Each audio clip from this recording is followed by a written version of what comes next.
welcome back. Chapter 41, Simon.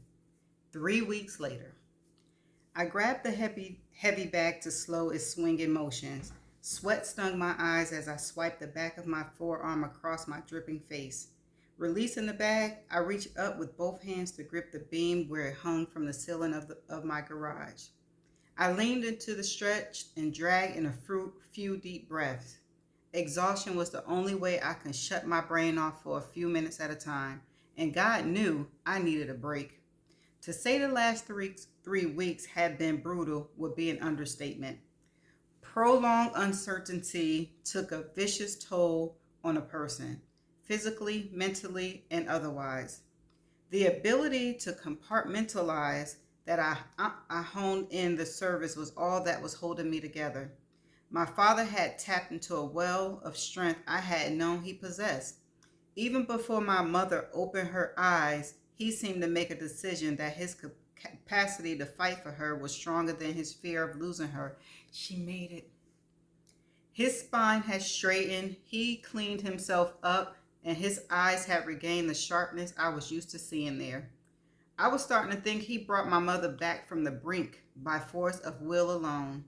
She opened her eyes 2 days ago with a lopsided smile and whispered, "Jefferson, what happened?" I dropped to my knees beside her bed as my father had pressed her small hand to his lips and thanked every deity known to man for bringing her back to us. A portion of the crushing weight I'd been carrying had lifted. She wasn't out of the woods completely, but it was a hell of an improvement over watching her lay there motionless for weeks on end. The doctors had already started discussing moving her to a rehab facility. Today, she'd insisted that I go home and get some rest, take some time to myself, which is why I spent the last hour pounding the bag until my arms were almost too heavy to lift. My father had urged me to go to New York, but Iris had told me unequivocally it would be a wasted trip. The FBI wouldn't let Charlie see anyone except him, and his visits were extremely limited. For ethical reasons, he couldn't tell me anything except she was fine. It was a small consolation. Since the day Charlie had been discovered, it had seemed like every media outlet in the country had tried to pin me down for an interview. We had to beef up security at the hospital, and I'd never been so happy to live behind a gate. It was all I could do to refrain from beating the shit out of my former intern who still waited outside my house yelling that he deserved an exclusive for being the one to break the story. Every time I saw him, I couldn't help but wonder if Charlie would have ever told me the truth. Because of him, I'd never know, and the fact ate at me, continually dredged up doubt. The folded up letter in my wallet was all that kept me from losing hope. She said she left her heart with me, but that wasn't enough. I wanted all of her. The letter also kept me up at night because of what she didn't include, an assurance that she was coming back. I stopped myself time and again from asking Ivers to give her a message. I would move heaven and earth to smooth the road ahead of us, but at the end of the day, she needed to decide that she wanted to walk down it with me. Charlie had to be all in for us to have any chance at a future. What would I do if she decided that disappearing again was easier than coming home?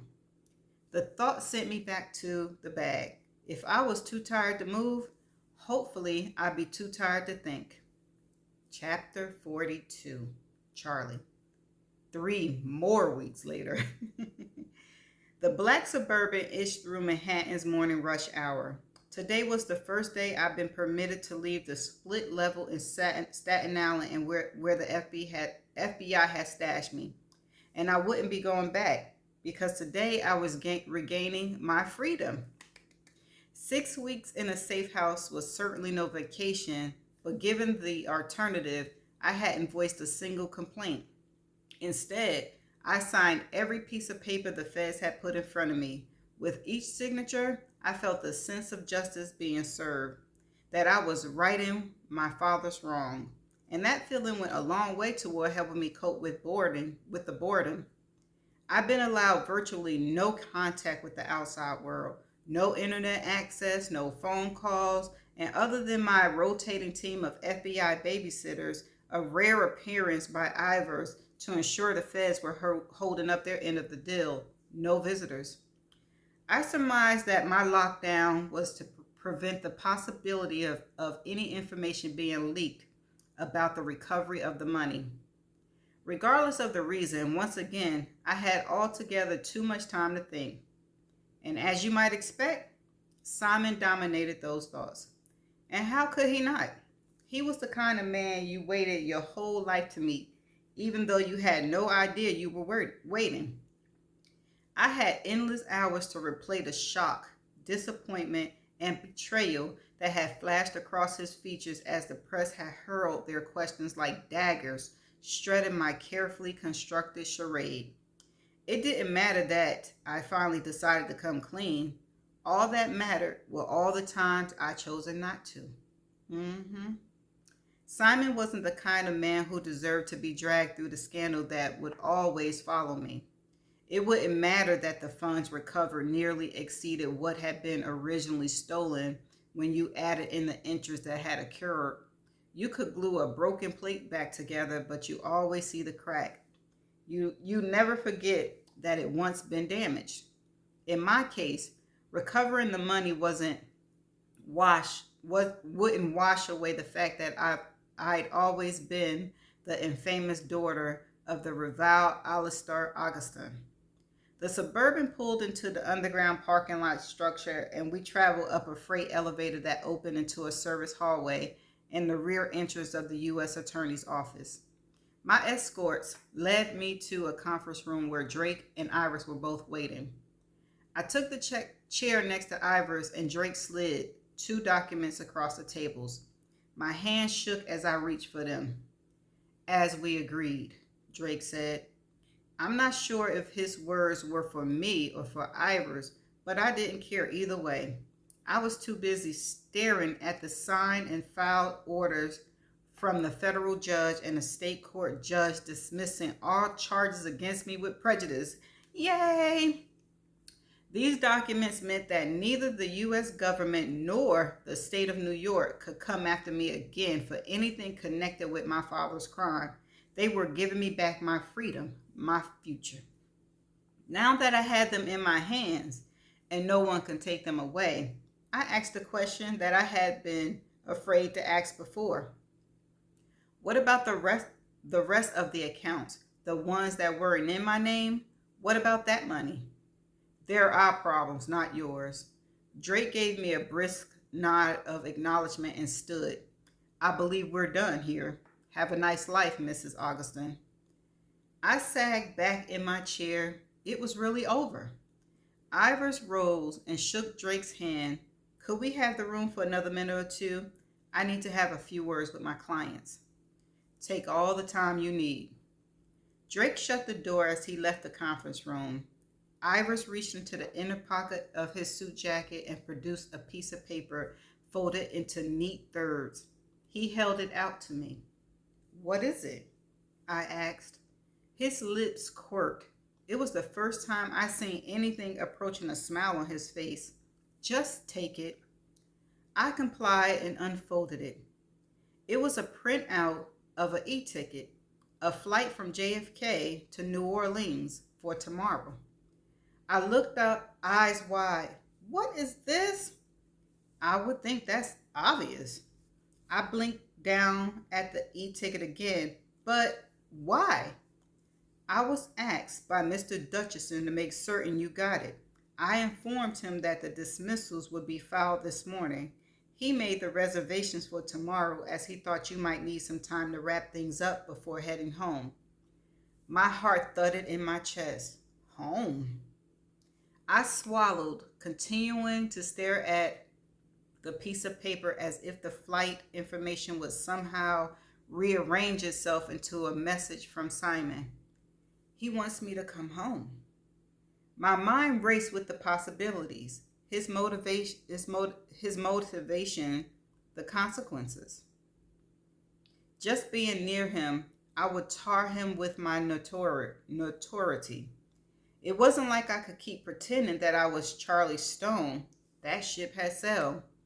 or maybe sank was more accurate. But even if my name wasn't Charlotte Augustine, the tattoos covering my arms ensured that I would never look demure in a dress, standing behind him as he gave a rousing speech to a cheering crowd. I was a political cyanide, and there was no doubt in my mind that he'd have to choose between his dream and me. Charlie, stop it. Girl, ugh. I fingered the piece of paper in my hand. What the hell was I supposed to do with it? Be selfish or selfless? God knew I wanted to be with him, but how could I really choose to taint his future with the darkness that would always follow me? There's also a reservation in your name at the Waldorf for tonight. Everything has been taken care of. All you have to do is check in. I looked back down at the e-ticket and double-checked the departure time. 24 hours to decide. I drew in a deep breath and let it out slowly. No pressure, just a choice that would dictate the course of the rest of my life. Run to him or run from him. Ivor stood and offered his hand. I shook it. Thank you. He tilted his head slightly and studied me. It was like he was analyzing the chaotic indecision of my thoughts. You're very welcome, Miss Augustine. Is there anything you'd like me to tell Mr. Dutchison when I speak with him? Will you be using the ticket? There was a knock at the door, and I was saved from having to answer when Drake stuck his head in. You have a visitor in the lobby, Miss Augustine. One that has been very persistent over the last several weeks, both here and at the FBI field office. Is Simon in New York? I scrunched my brows trying to figure out who the hell would be trying to see me. Who? Your mother. Her mother. My mother. My hands flew to my hair and I began smoothing it into place before I realized that just the thought of facing her had me falling back into old habits.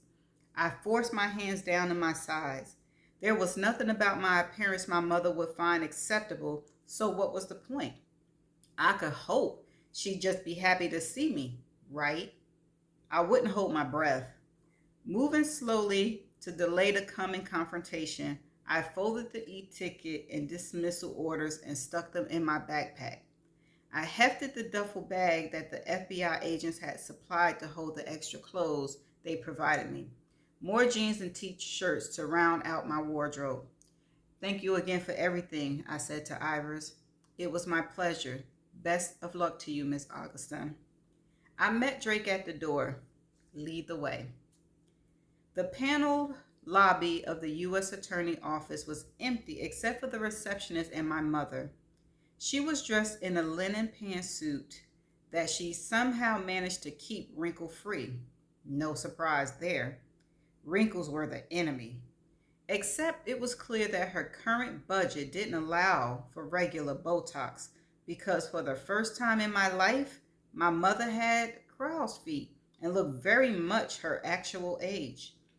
It reminded me that the last years hadn't just been rough on me. My feelings towards her softened when I thought about her staying in New York and braving the gossip and ugly aftermath, while I chosen to run and hide. Whatever else she was a strong woman. Mother, how are you? Her eyes raped me from head to toe, and any softness I felt faded. I can only imagine the flaws she was cataloging.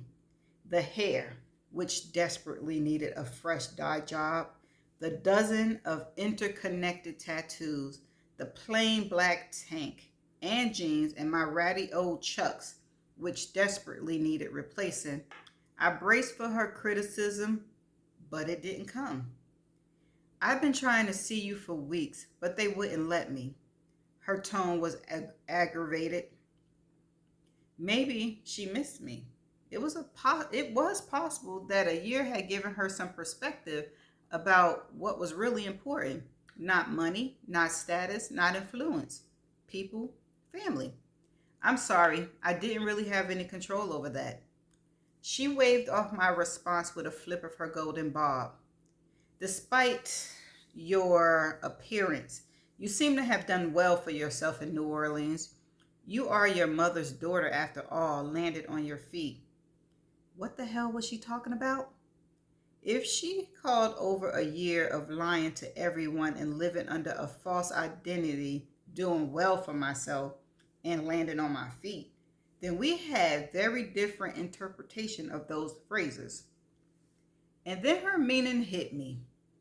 Her reason for being here became crystal fucking clear. A cold rush of disappointment flooded me as her next words confirmed my thoughts. The son of a former congressman? I didn't think you had it in you, Charlotte. I was happily surprised when I saw it on the news. It's too bad he decided not to run. They're blaming it on his mother's condition, and I'm hoping it's not really because of you. It'll be much harder to get him back if that's the case.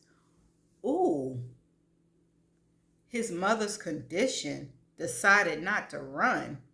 What happened to Mrs. Duchessness? It all hit the papers at the same time. She had a stroke, spent several weeks in a coma. She's only been out of the hospital and home for a week or so now. I've been following it rather closely given the circumstances. I stumbled to a chair and sat. Oh my God, Simon. She's okay though. She's going to be all right? I asked, my chest aching for him, for his father. Jesus Christ. The extent of her recovery is unclear from the papers, and the family has released very little information. I came to bring you some things so you'll be properly attired when you rush to his side to comfort him during his time of need. It's just unfortunate it's taken so long for the FBI to sort out this ridiculous mess. Mercenary bitch. She crossed the lobby to retrieve a garment bag from the sofa on the opposite side of the room. This is for you. I eyed the bag like it held hazardous waste. If it contained trappings of my former life, that description wasn't far off in my mind. Keep it. But Charlotte, you need to. I crossed my arms. Don't tell me what I need to do. I fought to keep my voice steady, but my success was marginal. You don't know me. You never did. Her gaze hardened as she straightened her already perfect posture. You have a chance to pull us out of the gutter where your father dragged us. She hissed the quiet words from between her clenched teeth. What? And you will not waste it. Do you hear me, Charlotte? If there's a chance that man will take you back after all the shameful publicity you brought on yourself, you will not waste it. She reached down and grabbed my arm. Oh, her nails biting into my skin. Oh, let me go. She glanced down and realized and released her hold as if she was surprised to find my arm in her grip. Smoothing her pristine linen suit jacket, she attempted to tuck away the flare of emotion. It was probably the most honest reaction I ever seen from her, but she couldn't quite hide the desperate look of a drowning woman, one who thought to use her daughter as a life raft. Damn. Well, Mother, I thought, I'm not even sure if I can save myself. But she needed to know that Simon wasn't going to be her ticket back into the social circles from which she'd fallen. I wouldn't let anyone use him, not even my own mother. My relationship, or lack thereof, with Simon is none of your business, and it will never be any of your business. Please don't come looking for me again until you've decided to act like a decent human being instead of a manipulative bitch. I have to go. Good luck, Mother.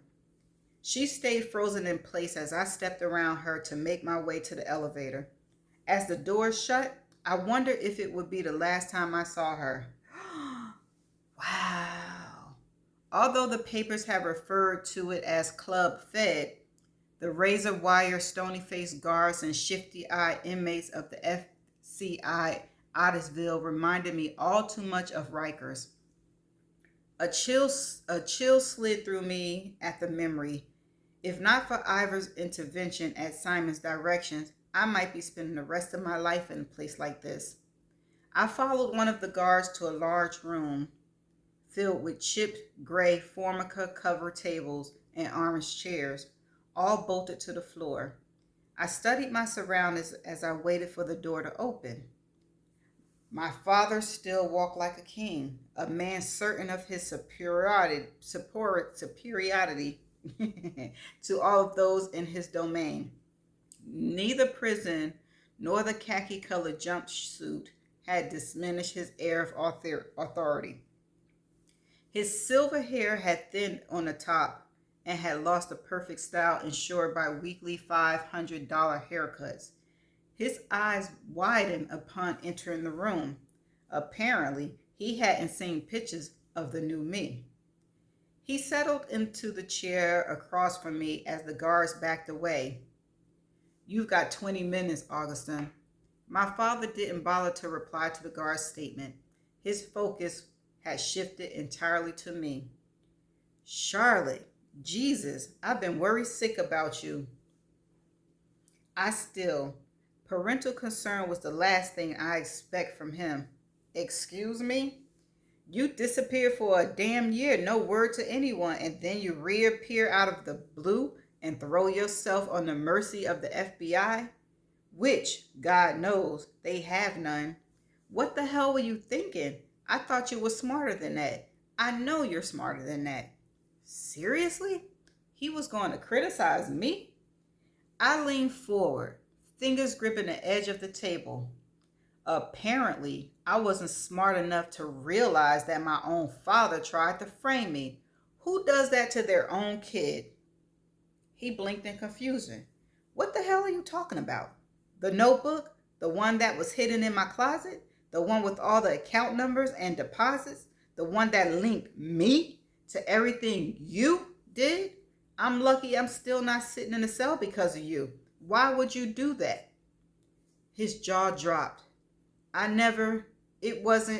You weren't. I never heard my father stutter before. I never heard him speak except about absolute, unwavering confidence. He cleared his throat, seemed to pull himself together, and leaned forward to whisper, "I was taking care of my family. You were supposed to use that damn brain of yours and get the hell out of the country. I knew your mother would never figure it out, but I know you could.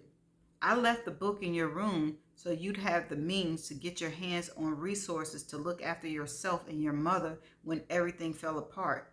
Really? This time my jaw dropped. My grip on the table tightened almost to a point of pain. Of all the motives I attributed to my father over the last weeks, this one had never crossed my mind. Holy shit. I hadn't meant to speak the words aloud. Indeed, but you blew the plan out the water. I thought for over a year, I thought you were being taken care of, that you managed to figure everything out. But then I find out you were scraping by, living hand to mouth, and then go to the FBI?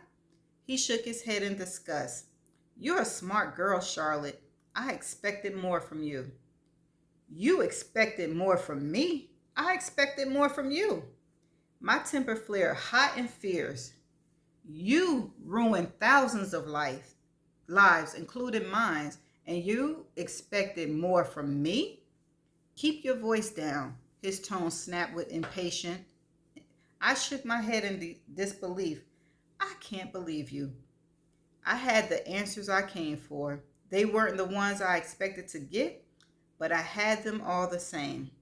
"I almost ended up in prison for the rest of my life because of your goddamn contingency plan.